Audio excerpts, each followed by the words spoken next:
La cadena Democracia presenta Controversia. Estamos retomando con fuerza, cumpliendo las metas previstas. Hay que actuar con la fuerza que se necesita. Controversia. Sería un subsidio directo al consumidor. Una zona de seguridad del Estado. Controversia. Temas relevantes analizados a profundidad. Controversia. Con Miguel Rivadeneira. Comenzamos.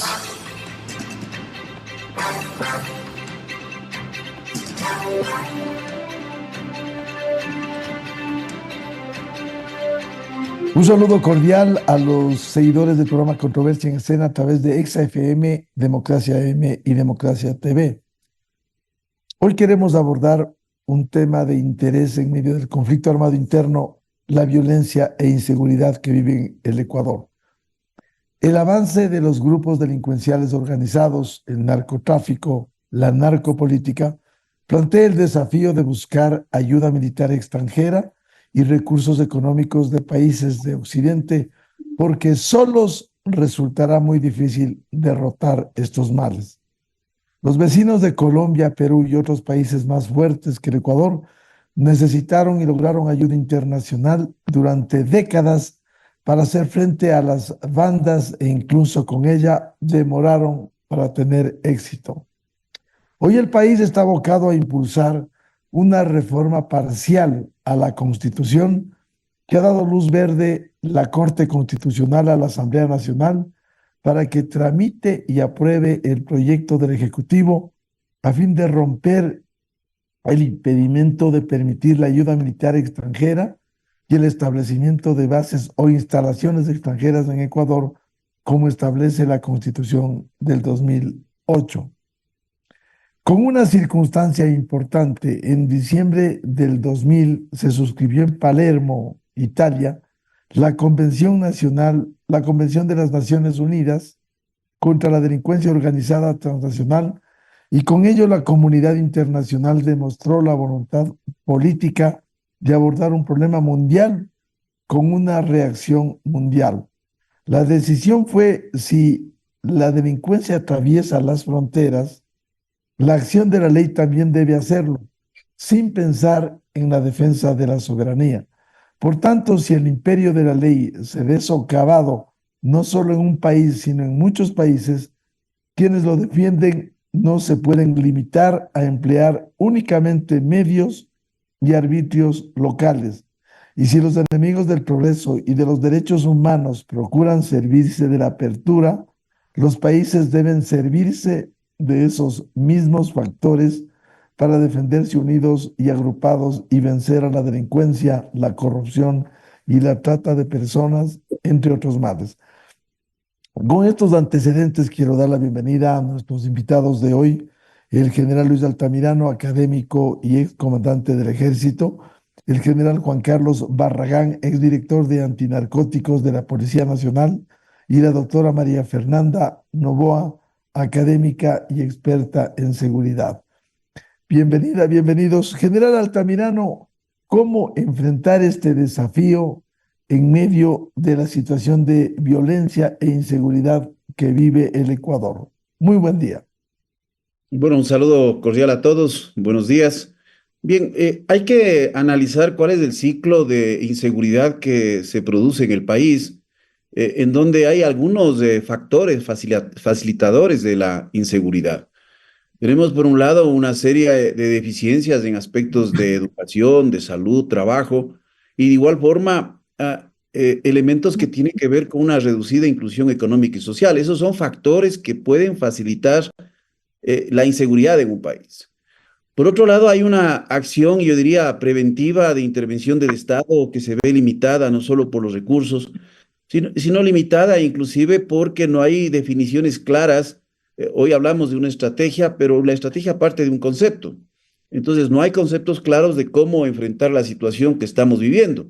Y eso uno puede ver por la acción de los diferentes órganos del país. Y por otro lado, tenemos como otro factor de este ciclo de inseguridad el tema de la justicia, en donde hablamos de cortes, hablamos de fiscalías, cortes, tribunales, fiscalías, y por otro lado, el sistema de rehabilitación, que ha sido un elemento que ha alimentado el crecimiento de estas estructuras delictivas, la falta de un proceso de reinserción laboral, es decir, aquí estamos hablando de temas de educación, de temas de salud, de temas de derechos humanos, temas que están relacionados con la cárcel, no como el encierro, sino como un proceso que por lo menos pueda devolver al ciudadano en mejores condiciones.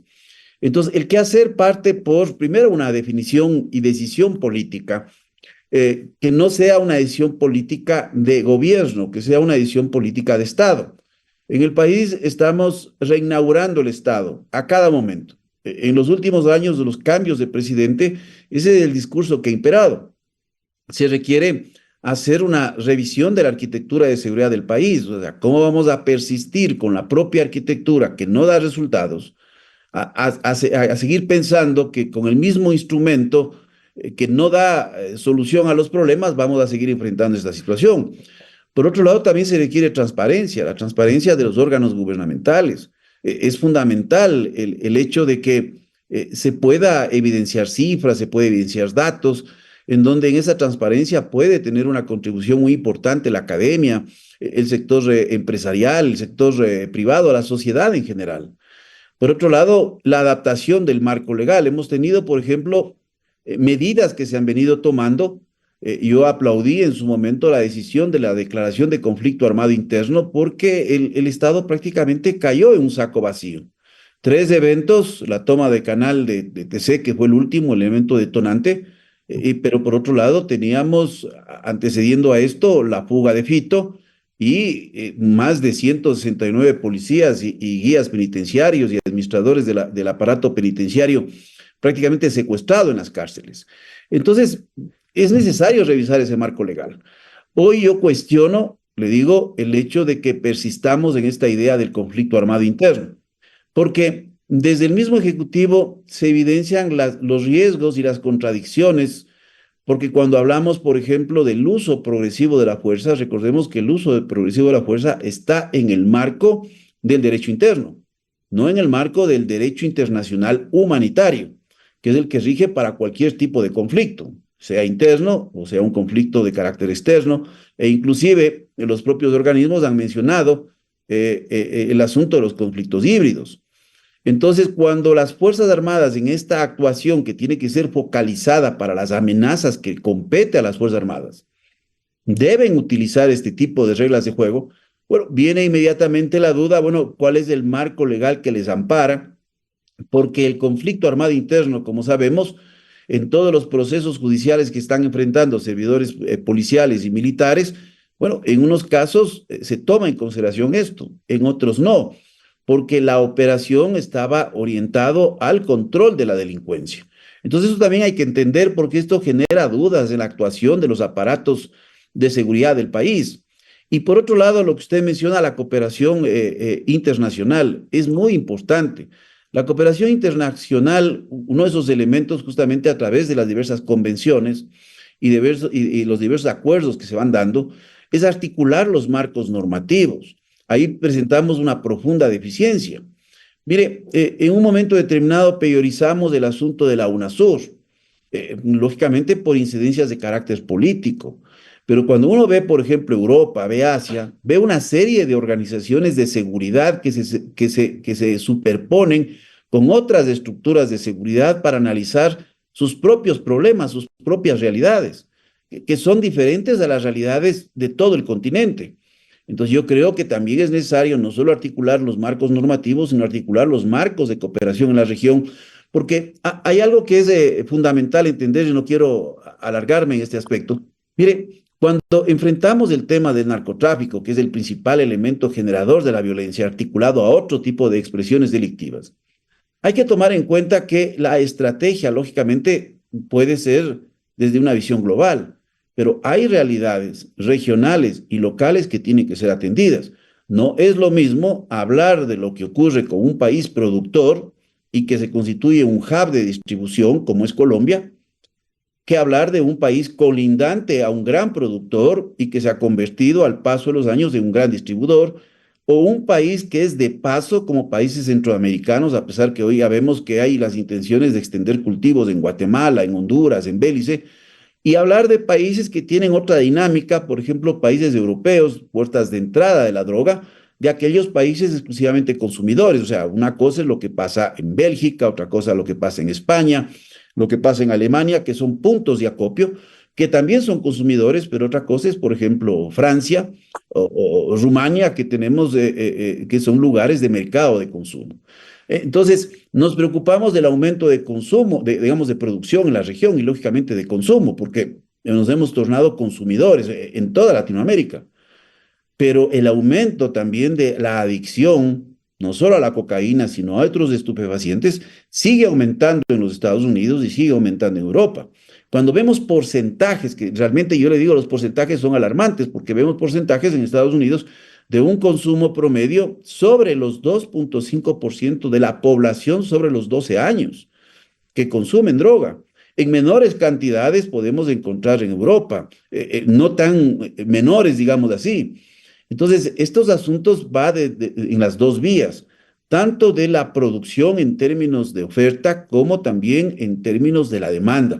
Tiene que haber un trabajo articulado en ese sentido, porque no pensemos que esta famosa guerra contra las drogas, que yo no comparto mucho el término de la guerra contra las drogas, porque bueno, si la guerra lanzada por Richard Nixon, posteriormente por Ronald Reagan, revitalizada en una serie de discursos, bueno, ha sido una derrota, porque ningún presidente de los Estados Unidos ni ningún zar de las drogas puede decir que se ha alcanzado una victoria. Entonces hay que ver esto como un problema mucho más complejo, en donde entran elementos políticos, elementos de la economía política del narcotráfico y elementos que también, lógicamente, tienen que ver con factores socioeconómicos, es decir, con el tejido social.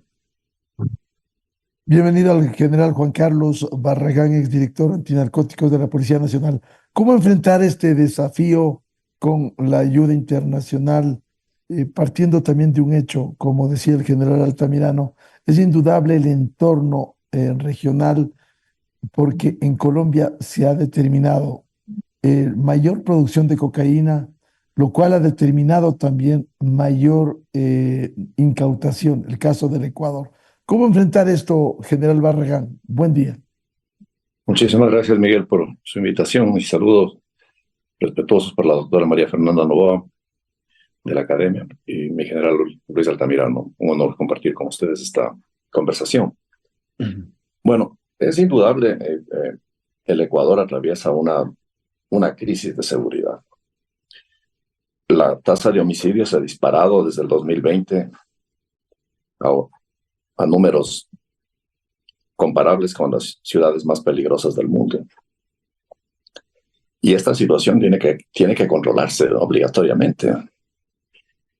Y dentro de esto debe obedecer a una estrategia, sí, es fundamental, como decía Luis con toda razón. La estrategia es el corazón, es el esqueleto de una planificación. Pero por el otro lado tenemos el tiempo. Entonces nos obliga a bajarnos a lo táctico también. Y recibimos el país, este país terminó el año 2023 con una tasa brutal de 44 homicidios, con ciudades como Durán, con 120 homicidios por cada 100.000 habitantes. Es decir, de una ciudad de 300.000 habitantes como Durán, por poner un ejemplo de la problemática nacional, de los cantones más complicados, de 303.000 habitantes que tiene Durán, si su tasa fue 120, por cada 100.000 habitantes, diríamos que en el año habrían 360 homicidios. Y eso, comparado con la estadística mundial, sin duda nos pone dentro de, si no la ciudad más violenta, pues de las más violentas del mundo. Entonces, ante una problemática de esta naturaleza, toca poner en la balanza, en mi modesto juicio, ¿qué peso tiene este grave incremento y esta inseguridad en el país? ¿Qué peso tiene frente al incremento de la cocaína en los vecinos? Eso es indudable, que existe un incremento brutal y que no se ha podido controlar. Esa es una realidad que no podemos ocultar. Entonces, ¿cuánto pesa en la tasa de homicidios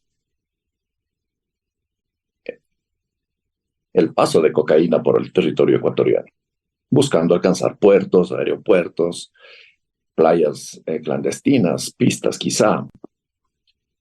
Entonces, este peso del paso de cocaína genera indudablemente violencia por muchos aspectos. Malos repartos entre criminales, problemas de repartos por corrupción, y luego ajuste de cuentas cuando estos embarques caen, fallas en las líneas, problemas en los puertos, y esto sin duda genera un montón de homicidios, un montón de violencia, que tendrá un peso muy importante en la tasa global del país, que como digo, terminamos con 7.000 homicidios del año pasado, tasa de 44.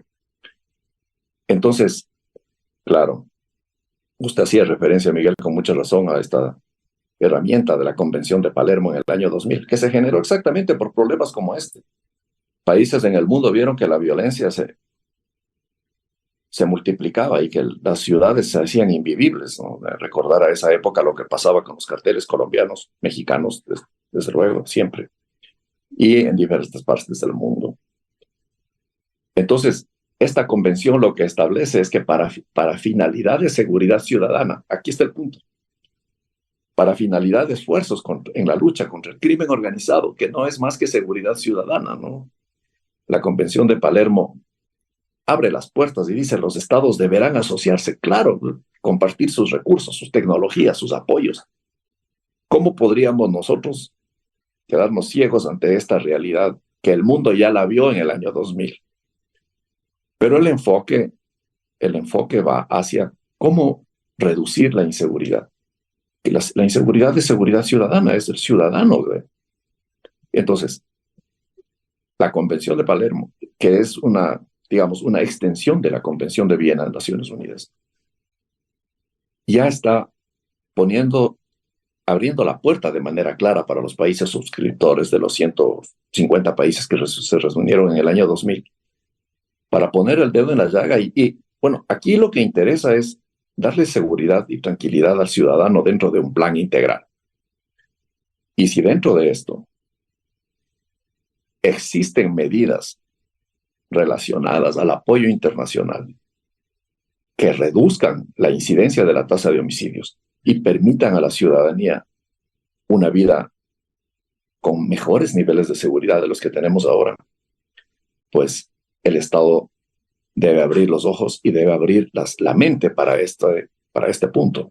El intercambio, el apoyo es crucial. Intercambio de información, intercambio de tecnología dentro del ámbito de la seguridad ciudadana.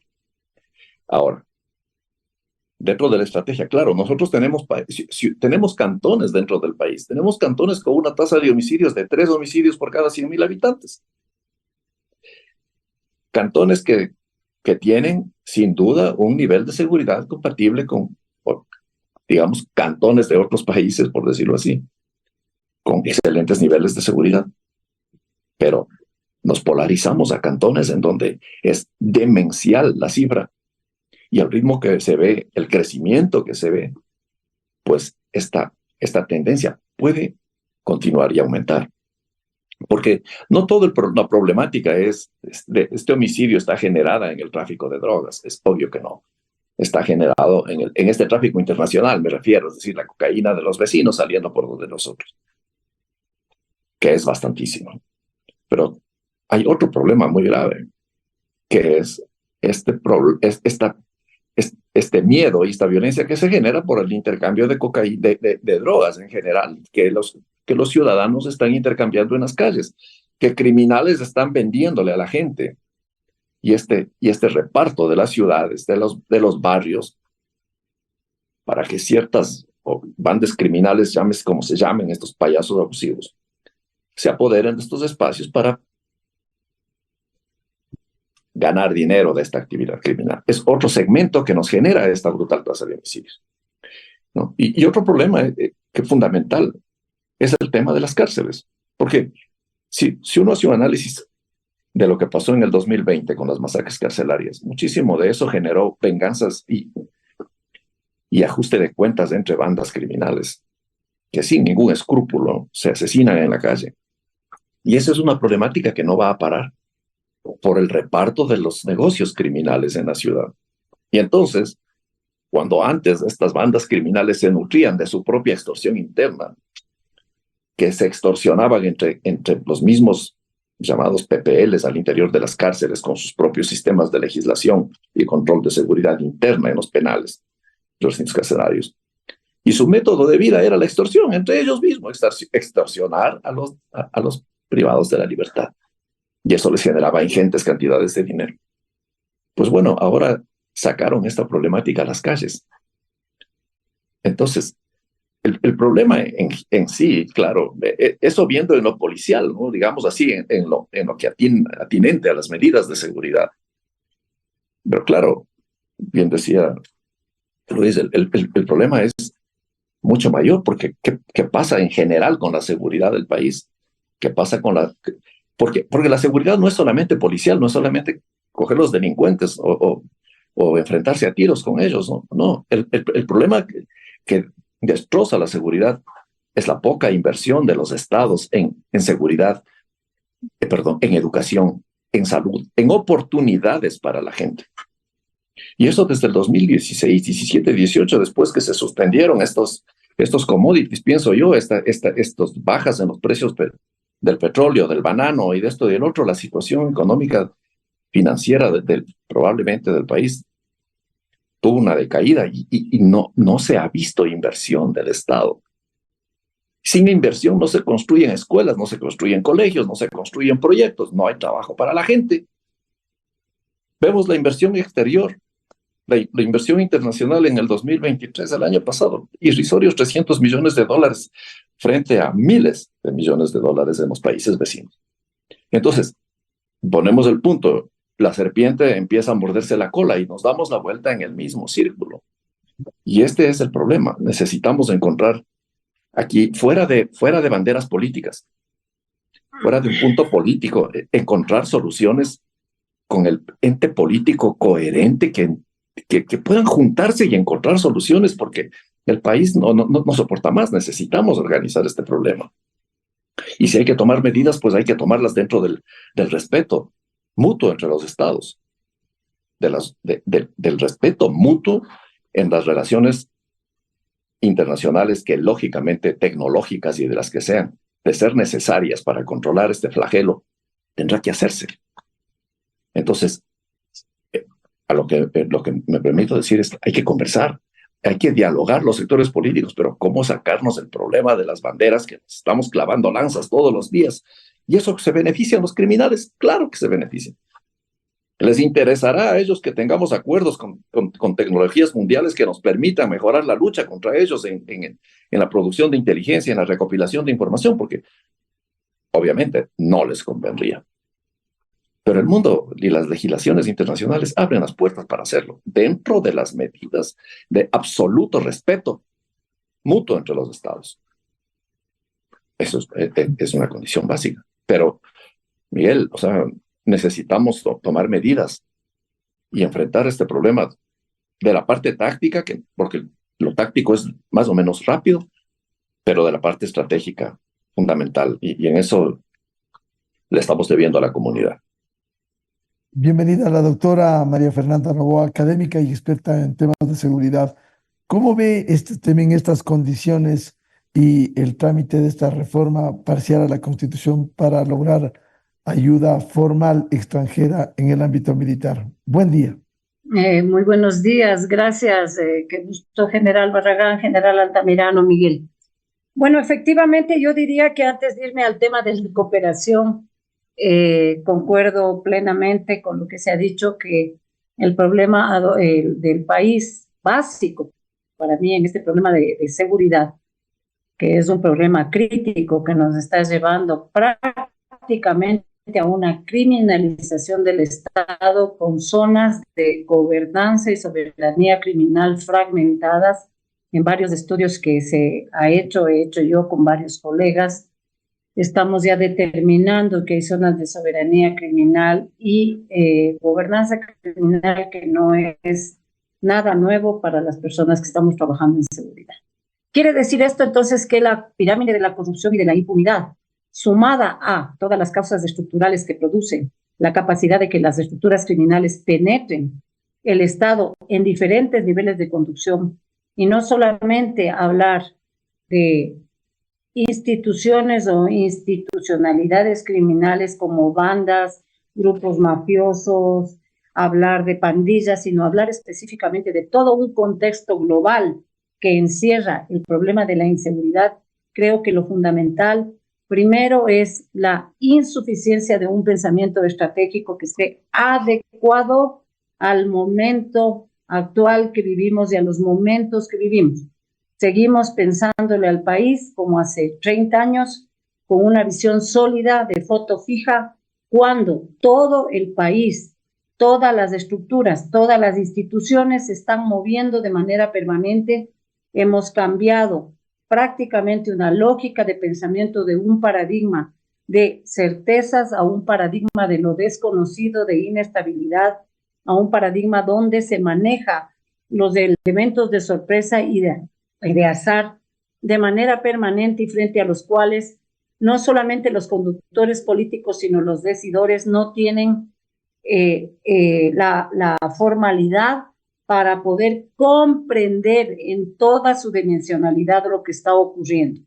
Concuerdo plenamente con lo que dice el general Barragán, de que el tema de la inseguridad ha tenido respuestas, digamos, coyunturales en materia de uso de los aparatos de fuerza militar y policial, cuando esto, si uno analiza todos los mejores analistas en temas de manejo de contrapeso frente a estos actores que producen inseguridad, la militarización y los estados de excepción no han funcionado en la región, en ninguno de los países en los que se ha aplicado estas medidas. Esto implica entonces que estamos repitiendo recetas o estamos con lecciones aprendidas que no nos han servido, porque las coordenadas en las que se funciona y en las que ha funcionado Ecuador son distintas, inclusive desde el propio origen, desde cómo se consolida el mercado del narcotráfico. Y vuelvo nuevamente a decir lo que insisto de manera permanente, que si bien el narcotráfico es el músculo del sostenimiento de toda la economía y la geoeconomía criminal de la droga, no es el punto, no es simplemente narcotráfico, ni se debe hablar de delitos conexos que escucho con mucha frecuencia, sino que se tiene que hablar, de acuerdo al GTOC 2023, que analizó y analiza, es una de las herramientas y tanques de pensamiento más importantes que analizan los mercados criminales a nivel de todo el mundo. El Ecuador ya está atravesado por 10 mercados criminales, con 2 mercados que se están exacerbando durante los últimos años, especialmente de las últimas 2 décadas, que son el mercado narcominero sumado al mercado de extorsión, cobro por servicios y vacunas y todo lo que es secuestro. Esto implica entonces que debemos ver con una visión mucho más integral, no repetir el discurso oficial de que todo pasa por el narcotráfico, porque el narcotráfico también expande sus nodos a una fragmentación y atomización de las estructuras criminales. Es decir, los llamados lobos tienen lobos que operan de una manera en la minería ilegal en Ponce Enríquez y que operan de otra manera en la disputa, lobos choneros en la zona de Sucumbíos y en la zona, por ejemplo, del área de Orellana. Tenemos otras formas de operación de estas estructuras criminales y lamentablemente estamos dando respuestas homogéneas del Estado con el uso de aparatos de fuerza y operaciones combinadas, en este caso coordinadas entre policía y Fuerzas Armadas, con despliegue a todo el territorio, con las mismas herramientas, sin tener un ápice de conocimiento de lo que es la inteligencia cultural, que me permite saber por qué los pobladores, por qué las autoridades de determinadas zonas son mucho más cooptables de una zona u otra, a pesar de que operan las mismas estructuras criminales, y entonces hacemos operativos y este tipo de cosas de manera homogénea. Otro elemento que me parece importante y que hay que dejar sentado es que el tema de responder coyunturalmente me parece importante porque, claro, hemos dejado pasar el problema al punto de que ahora tenemos que sanar el cáncer metastásico cuando se debió haber hecho anticipación estratégica y alertas tempranas, para lo cual el Centro de Inteligencia y todo lo que ha significado SENAIN desde el año 2009, estamos al 2023 y recién se está aprobando la versión 14 de la Ley de Inteligencia. Entonces, esto nos da una pauta a nosotros de que hay una desinstitucionalización bueno, ya sabemos del sector de seguridad que no existe una institucionalización real. Hay un plan Fénix que dice que existe, pero en mi criterio sabemos que no existe. Hay una estrategia que es cortoplacista, sin una visión de sostenibilidad ni de vigilancia prospectiva. Y además de eso, no hay un conocimiento claro, en el caso del decreto 111, con todo el respeto, firmado por el señor presidente, donde se decreta la existencia de un conflicto armado. Primero, la etiología, la tipología y la clasificación de ese conflicto no entra en los estándares que debería entrar para entenderse conceptualmente. Y si no tengo claridad conceptual, ¿cómo puedo tener claridad operacional o de planeamiento de operaciones? Es decir, en un mismo decreto que vaya mezclado beligerancia, que vaya mezclado criminalidad interna, criminalidad organizada, y en el mismo decreto se hable de, ¿cómo se llama?, estructuras de carácter terrorista, en el momento del uso de los aparatos o en el momento de la planeación de operaciones, no me da ni siquiera, como decía el general Altamirano, en el régimen interno, los diferentes principios del uso progresivo de la fuerza, como es el principio del uso progresivo, el principio de la distinción y el principio de la necesidad. Esto genera confusión porque no hay claridad conceptual, no hay claridad definicional. El pensamiento estratégico es un pensamiento congelado y sólido, no es un pensamiento ni líquido ni gaseoso, que es el que requiere ahora la visión de la inseguridad que tenemos para poder atacar estructuras que mutan, estructuras que se disuelven, estructuras que utilizan lo que se llama el efecto diluido, algunos autores llaman el efecto globo, y estructuras criminales que nos están dando, digamos, están cobrando ventaja, por lo cual tenemos que recurrir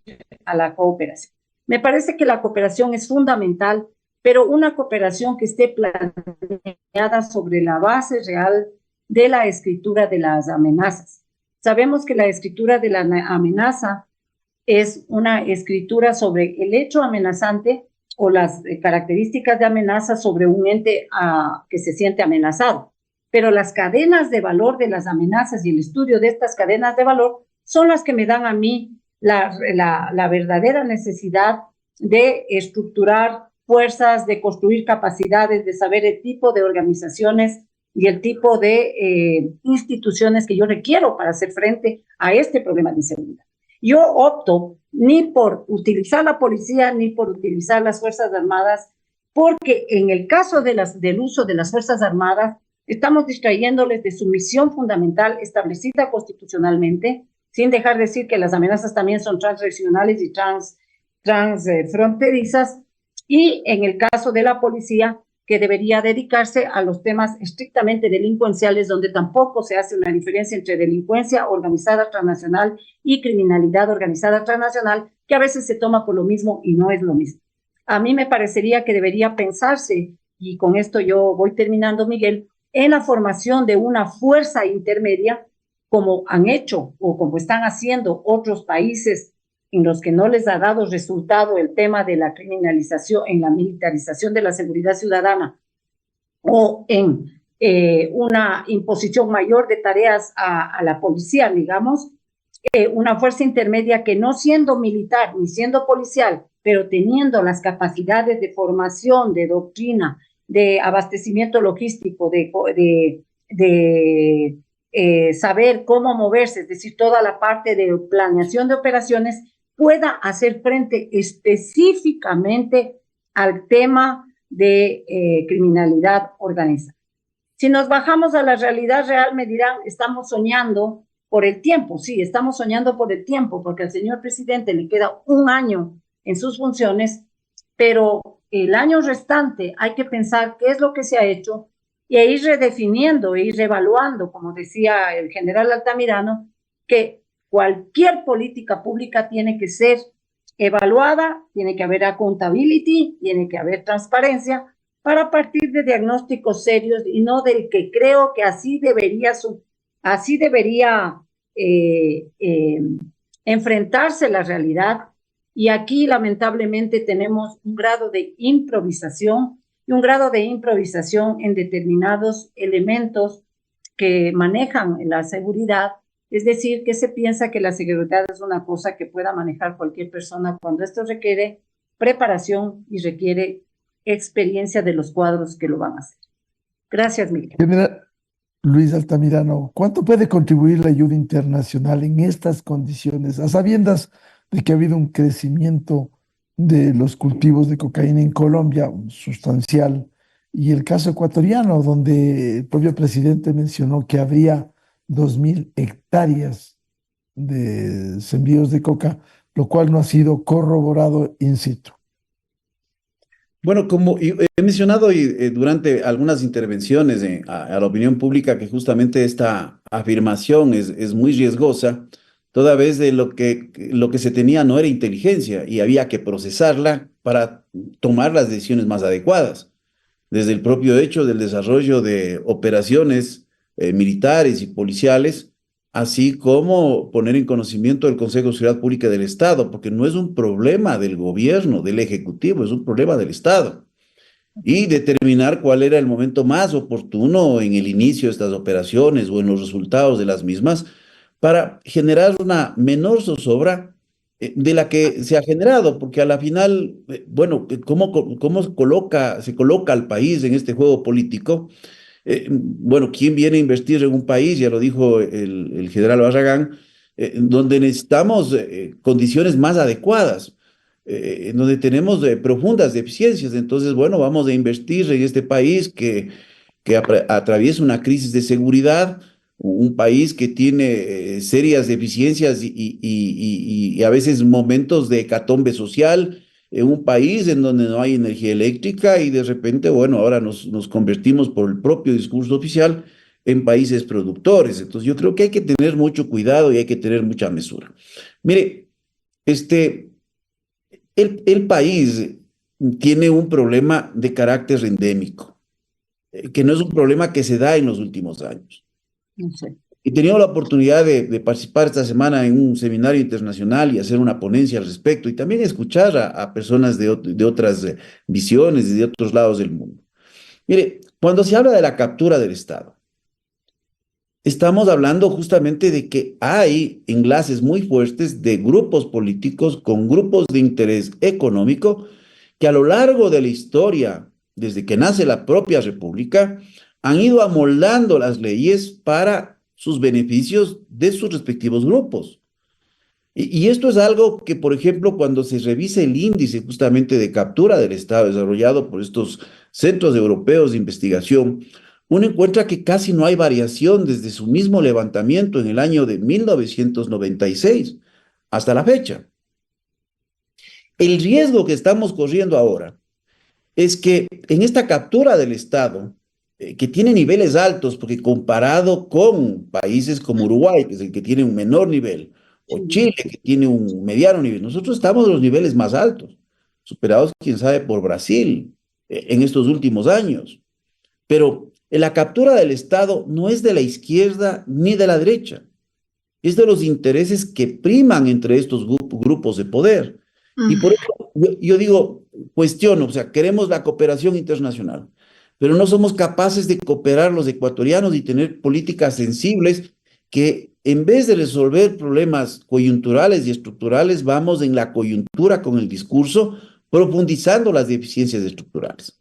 Mire, por ejemplo, recién se está hablando de que sería lo óptimo de que no haya el financiamiento a los partidos políticos.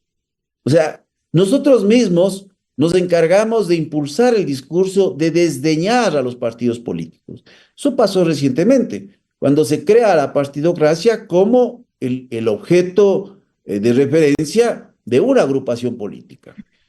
¿Por qué? Porque había, recuerde usted, de 2004, 2005, Miguel, había un hartazgo político.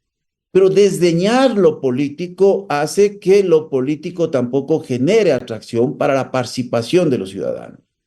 Entonces, cuando se dice esto, lo que estamos diciendo en este ambiente es que, bueno, y son valores muy reducidos si comparamos con el presupuesto del Estado. Es decir, que el aporte a los partidos políticos, no hablo del Fondo de Promoción Electoral, pero el aporte a los partidos políticos, y si dividimos por año nos llega a 10 millones, y si vemos la cantidad de organizaciones, es poco. Pero en este ambiente le decimos que no va a haber este tipo de aportes, y a la final lo que estamos diciendo es, abramos el aporte entonces para las mafias y los grupos de crimen organizado, porque hoy lo que tenemos en la práctica es una simbiosis en donde los mismos operadores de la corrupción política en la administración pública permitieron el encuentro con los operadores del crimen organizado. Los casos Metástasis, los casos Purga, es eso, son los mismos operadores que operan para los dos lados. Lo que pasa es que tenemos un país, le digo lastimosamente, que se ha desmemoriado, más aún con este efecto de la democracia de minutos, de las redes sociales, de una memecracia, digo yo, porque claro, ya quedó en el olvido, por ejemplo, el caso de las muñecas de trapo, ya quedó en el olvido el caso de los fertilizantes del Banco Nacional de Fomento, y ya quedó en el olvido situaciones como la chatarra militar de 1961. Quedó en el olvido, para ir más atrás, a la venta de la bandera, quedó en el olvido que Juan José Flores era un asalariado coronel del ejército gran colombiano, que posteriormente fue jefe supremo y con la independencia del Ecuador puesto nuestro primer presidente, y que se convirtió en uno de los mayores terratenientes. Es decir, yo no critico la historia, sino que veamos la historia, que esto ha persistido en el país. Entonces, iniciemos por una cooperación en términos nacionales. ¿Qué es lo que se requiere? Es necesario llegar a un entendimiento político mínimo, pero el tema de seguridad ha entrado en una agenda política en donde se busca a través de la misma señalar culpables para buscar réditos. Entonces, cualquier cosa que se anuncia relacionado a crimen organizado y política genera el aplauso de la tribuna, pero no nos damos cuenta de las consecuencias. Y tenemos el fondo partidario, ¿qué le estamos diciendo? Aliméntese de otros recursos. En la realidad ya hay una penetración muy fuerte. Nosotros tuvimos un candidato a presidente asesinado, un candidato a alcalde y un candidato a la asamblea. Ya tuvimos eso. En otros países estos números son más elevados. Entonces, tratemos de separar lo político, pero primero generando un gran consenso nacional en donde temas de impunidad no pueden entrar en una agenda de conversación, pero sí temas de carácter estructural para que haya políticas sostenidas. Y yo lo que veo es que en el país no existen políticas de carácter sostenido en la seguridad. Y el primer anuncio que se hace es que el otro hizo mal. Hay que tomar lo bueno que se ha hecho. Hay un gran esfuerzo que hacen las instituciones, pero si no hacemos un cambio de la arquitectura de seguridad, si no pensamos que no solo se necesita balas, sino que también se necesita recursos para recuperar el tejido social, esto no tiene salida. Y para terminar rápidamente, mire el problema de Colombia. 400.000 familias involucradas en el sembrío de hoja de coca. Cuando aquí muchas veces he escuchado en la prensa, dice que es un tema de inversión de valores. Yo les digo, no, muchas veces no es un tema de inversión de valores. Escuchaba yo, ¿qué es más importante para una persona? Y preguntemos, ¿la patria o la familia? Cuando yo sopeso eso, digo la familia, porque yo no puedo permitir que la familia muera de hambre. Dígale a los cocaleros, campesinos, que dejen de sembrar por la patria. Entonces hay que trabajar. El problema de la sustitución de cultivos de la hoja de coca en Colombia no dio resultado. Hoy se está buscando alternativas. Recién hubo una reunión del gobernador de Nariño con más de 1.000 cocaleros, porque allá están organizados en comunidades. Hay que recordar que el 49% de la coca sembrada en Colombia está manejado por comunidades que no se perciben como delincuentes, como tampoco se percibe como delincuente o generador de elementos de sangre quien consume en Europa y en Estados Unidos. Entonces es un problema realmente, le digo, complejo. La cooperación es importante, pero si no iniciamos nosotros a buscar caminos de encuentro en el discurso y en la generación de un concepto de cómo enfrentar esta situación, bueno, tendremos para largo, lastimosamente, una situación de violencia que hace cada vez. Y como decía el general Barragán, O sea, hemos llegado a que la serpiente muerda su propia cola. Entonces es un fenómeno que se retroalimenta continuamente, que encuentra vasos comunicantes entre el crimen organizado y la corrupción. General Juan Carlos Barragán, ¿cómo entender esta ayuda que se está buscando, ayuda internacional, en medio de la situación como Colombia ha aumentado la producción de cocaína, cómo se denuncia que en el Ecuador hay sembríos, 2.000 hectáreas, en estas condiciones donde debiera merecer la mayor atención del Estado ecuatoriano? Gracias, Miguel. Bueno, llamémosle a la cosa clara. El punto de la enmienda constitucional enfoca el artículo 5 de la Constitución, es decir, la prohibición de la existencia de bases militares en territorio ecuatoriano. Pongámosle clarita la cosa. Y el intento es rectificar la Constitución, hacer una enmienda para, digamos, modificar, sería por un lado, o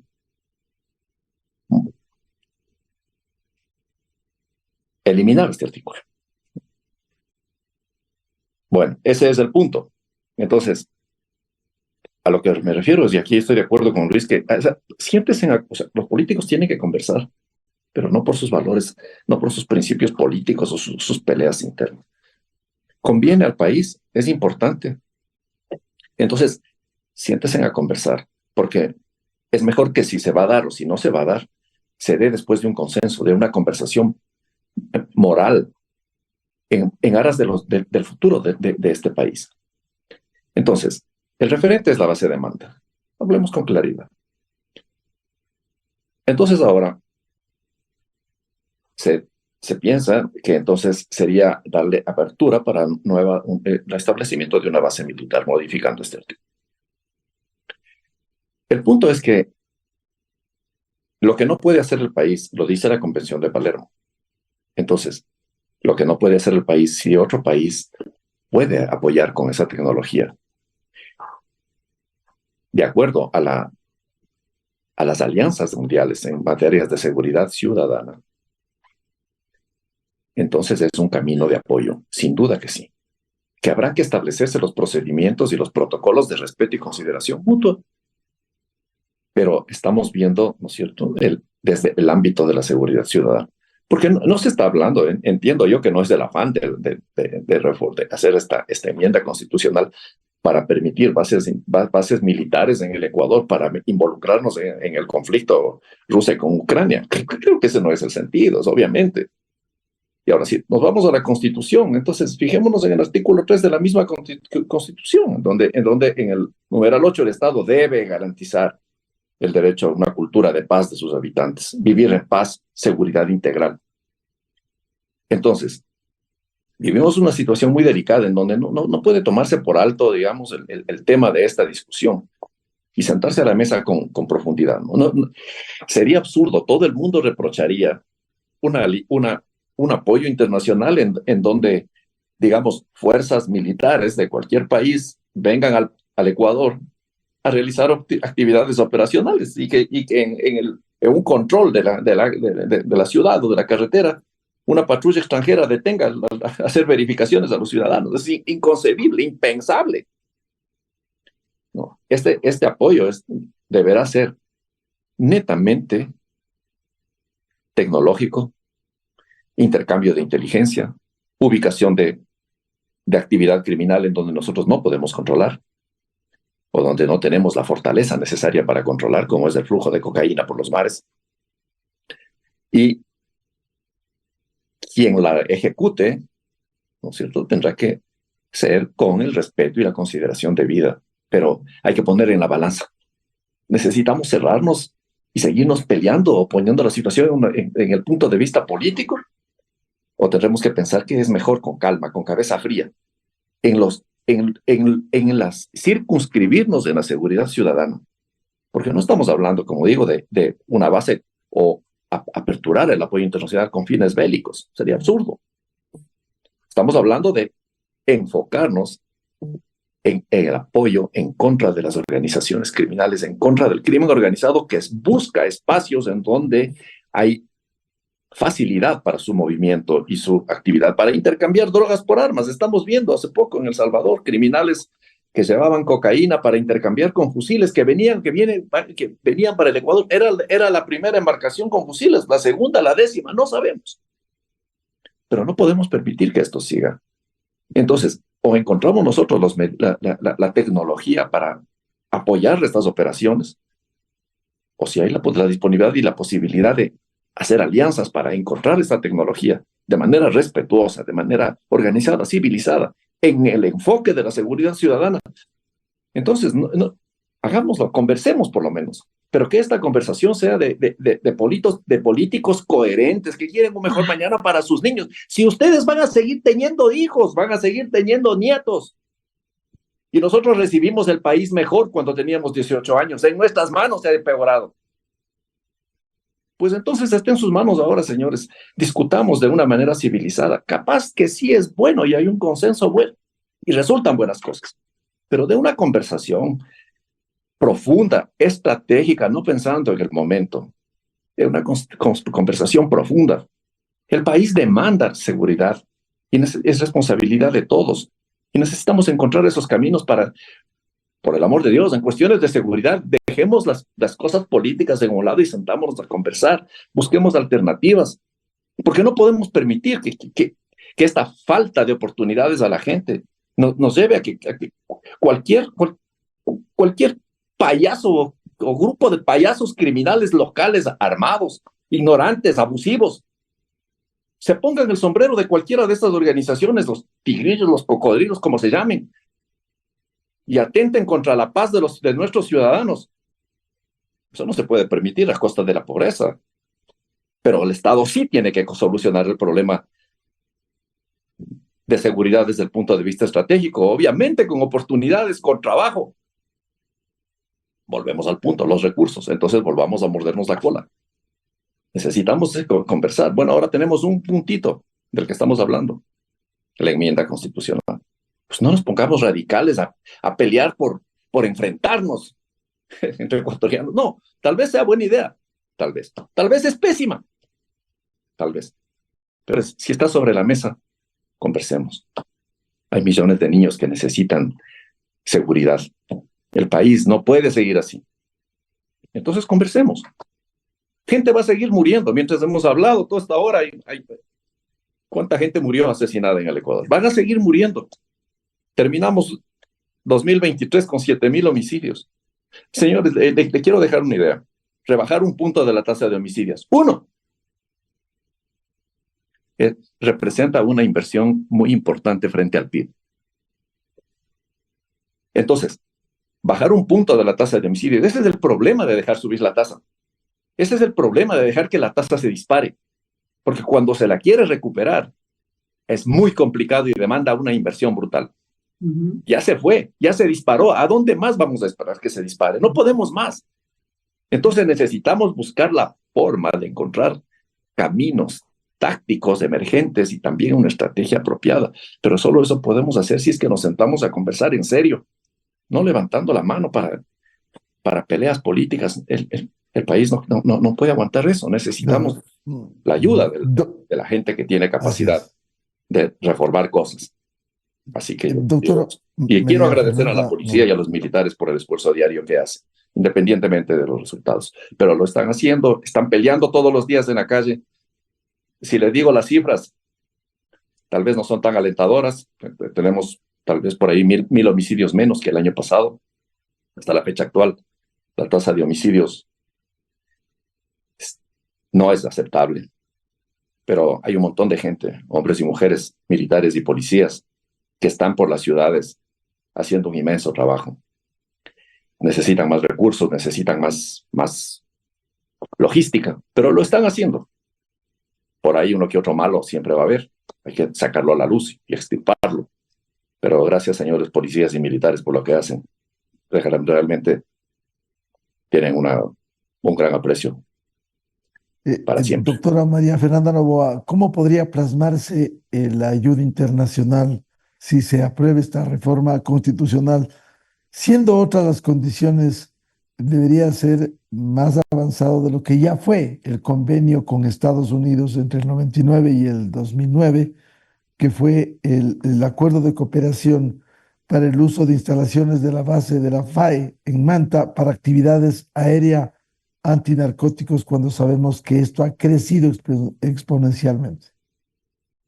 Sí, Miguel, yo diría que lo primero que hay que hacer es desideologizar la idea de lo que es la cooperación y el tema de las bases militares. Yo creo que el discurso de el comunismo, del ataque de los yanquis, de que nos vamos a quedar sin soberanía y todas estas cosas que fueron posicionadas en su momento, obviamente también por conductores políticos y por intereses institucionales corporativistas de ciertas instituciones, generó que en forma general haya una suerte de contagio y una construcción de un imaginario de que tener una base militar en el Ecuador es ceder soberanía. Esto implica todavía manejar las relaciones de entender la soberanía territorial con una mirada del Estado weberiano que ya está superada hace 20 años.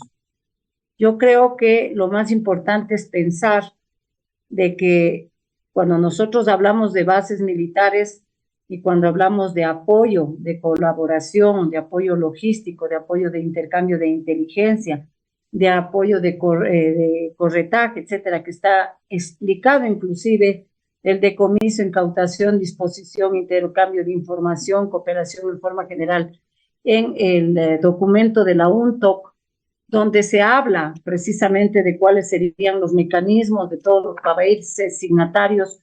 Ellos hablan básicamente de 3 delitos, pero que se podría ampliar a los demás delitos que están ocurriendo. Yo creo que es importante entender también cuál es el nivel con el que se va a trabajar. ¿Se va a hablar de bases propiamente dichas o se va a hablar de cualibases para la ubicación de ciertas acciones o ciertos accionarios ad hoc sobre determinadas condiciones ad hoc? Yo creo que esto también es motivo de diálogo entre la gente que conoce de estos temas. Esto es motivo también de ceder posiciones en el tema de lograr lo que dice el general, entendimientos, pero estos entendimientos solamente son posibles cuando uno comienza a cambiar uno mismo y a autoverse uno mismo, porque solamente en un proceso de autorreflexividad uno puede hacer que los otros cambien. O sea, siempre estamos pensando que es el otro el que tiene que cambiar. No, es uno en la posición desde donde uno se encuentra. Yo creo que aún me queda la esperanza de que hay gente buena, de que hay gente que puede lograr impulsar estos acuerdos, dejar de lado, podría sonar un poco utópico, las agendas personales y comenzar a trabajar por un sentido de país, y un sentido de país que no exige una mirada aquí al frente de mi nariz, sino de largo plazo, es decir, un sentido de país que esté pensando en las generaciones que vienen atrás. A veces tendemos a pensar solamente en lo que estamos ocurriendo ahora y lo que nos está ocurriendo ahora. Pero si hacemos proyecciones y hacemos escenarios y trabajamos con estudios de futuro, nosotros nos vamos a dar cuenta que lo que estamos viviendo ahorita en el presente son las palancas, que si no logramos maniobrar estratégicamente con una visión estratégica contemporánea, lo que va a ocurrir es lograr un empeoramiento, como decía el general, no podemos estar peor. Yo creo que sí podemos estar peor y peor de lo que estamos ahora, y si no nos encaminamos y no tomamos esas medidas integrales de buenos ecuatorianos, de gente que haga política sin decir yo soy político, sino que haga verdadera política, porque lamentablemente hemos entrado en un proceso de pospolitización, si se llama la política del encanto, la política de la red social, la política del espectáculo, y hemos dejado realmente estas decisiones, pelear en conjunto por la cosa pública, lograr sociedades más incluyentes, el soñar e imaginar esas sociedades que merecemos, pero desde nuestras coordenadas, no que nos den pensando lo que nosotros necesitamos, que también es muy común, sino que comenzamos a construir desde esta sensibilidad que debemos despertar todos los ecuatorianos en correspondencia con nuestro territorio. Y aquí me pongo un poco romántica porque realmente me duele el país ver que hay muchos oficiales de Fuerzas Armadas y de policía a los que les tengo mucho cariño, con los que me he estado vinculada. Hay un gran proceso de búsqueda de deserción de estos aparatos. Hay otro gran proceso de gente que quiere salir del país. Y esto me duele porque estamos pensando de que no hay otras salidas, cuando que la única salida es emigrar, irme fuera y allá. No. O sea, si nosotros tenemos esa obligatoriedad desde nuestras propias perspectivas, tenemos que buscar nuestros propios cambios para impactar en el cambio de los demás. Para concluir, quisiera una reflexión final, nuestros invitados. ¿Cuáles debieran ser las prioridades, general Luis Altamirano, y evitar lo que en muchos momentos se ha hablado, que el Ecuador no sea un Estado fallido? Bueno, yo creo que al inicio me he referido en algunos aspectos que tienen que ser abordados, diciendo, más bien puntualizando justamente a la respuesta anterior. Yo creo que abrir la posibilidad de que existan bases militares no es ningún problema. El asunto que tiene que ser discutido de fondo es cuando ya se dé el convenio, en el caso que exista ahora, en 5 años, 10 años, es decir, a futuro. Y yo quiero puntualizar algo que muchas veces se ha mencionado en la prensa y hay un gran desconocimiento. En Colombia no hay bases militares, hay fuertes mecanismos de cooperación. En algún momento se quiso instalar 7 bases militares, más bien presencia en 7 bases, 3 de la Armada de Colombia, 3 de la Fuerza Aérea y 2 en el Ejército. Lo que existe es una fuerte cooperación. No voy a alargar, conozco muy bien, recibí entrenamiento en Colombia, tengo buenas amistades con personas que inclusive en este momento están en los mandos. Entonces eso también hay que diferenciar, porque a veces se vende como la panacea. Se dice, bueno, si hay 7 bases militares no se ha logrado acabar el problema. No, hay fuerte mecanismo de cooperación. Como mencionó el general Barragán, hay varios elementos, inteligencia, etcétera, tecnología, pero el Ecuador tiene que buscar de todos, no podemos estar pensando exclusivamente en uno. Y si hay el ofrecimiento, hay que analizar cuáles son esas condiciones. En general, Juan Carlos Barragán, ¿cuáles debieran ser las prioridades en estas condiciones a fin de evitar que el Ecuador llegue a un Estado fallido? Bueno, Miguel, yo no quiero verle desde el punto de vista de un Estado fallido. Tenemos muchos problemas, todo se nos ha venido complicado. Desde luego que sí, la inseguridad es una situación, una de esas. Pero solamente el esfuerzo conjunto, como dijimos, y mis colegas en esta mesa lo han dicho, o sea, es el momento de buscar, digamos, consensos estratégicos, dejando de lado cualquier ideología política, porque no podemos continuar en esta dirección. Mientras tanto, se fortalecen estos criminales. Llámese delincuencia organizada, si pueden llamarse así a estos líderes de estos grupos, como se llamen, el nombre que tengan. O esa delincuencia brutal que está en los barrios, que está en las comunidades y que también mata y asesina brutalmente. Gente que lamentablemente no tuvo oportunidades y no entiende la situación por cuestión cultural y por muchas influencias se enrumban en el lado criminal. Y este enrumbamiento en el lado criminal degenera su mente y son capaces de producir actos macabros como los que vemos de manera seguida. No podemos permitir que estos grupos criminales, de estos fantoches asesinos despiadados, sigan atacando ciudades como estamos viendo en Puerto Bolívar, en El Oro, que ahora ya no solo son matanzas, que se vayan al punto de vista de atacar viviendas sin importar lo que hay adentro. Entonces, cualquier enfoque es urgente y estos grupos criminales tienen que ser parados y tienen que ser identificados y puestos tras las rejas con estrategias y con tácticas, pero enfrentarlos ya. Dentro de eso, vuelvo y repito, hay que conversar sobre las posibilidades de apoyo. Sí, no necesariamente de un país u otro, pero el que lo quiera hacer, pues entonces abramos la puerta para conversar. abramos la puerta para topar el tema y poner la cosa de un punto de vista estratégico, porque no es algo que se lo va a hacer en 2 meses. Pero ahorita está sobre la mesa la discusión y tenemos que enfrentarla, pues ya está en la Asamblea para que una comisión discuta y entonces ya está la cosa. Y de eso van a salir resultados y probablemente sí, en las próximas elecciones haya que tomar una decisión cada ciudadano y a lo mejor sí, o a lo mejor no. Pero entonces, como ya se viene, necesitamos sentarnos a conversar.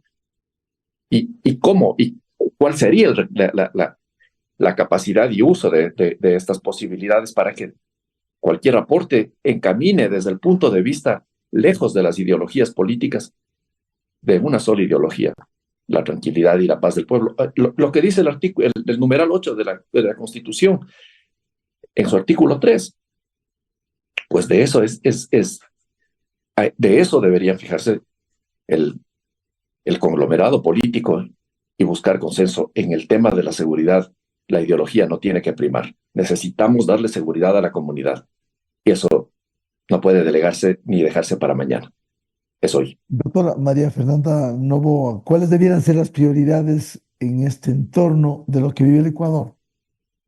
Yo creo que la prioridad es justamente pensarnos a través del otro, es decir, tener un desarrollo de alteridad y de interagencialidad entre las instituciones del sector público, pero también del sector privado. La academia y los medios de comunicación tienen que ser parte de toda esta transformación y la búsqueda de lo que estamos pretendiendo. La academia es fundamental a la hora de orientar estos elementos, los medios de comunicación más, porque son aquellos que informan y orientan a la opinión pública, pero también pueden cumplir otras tareas que no son las más adecuadas.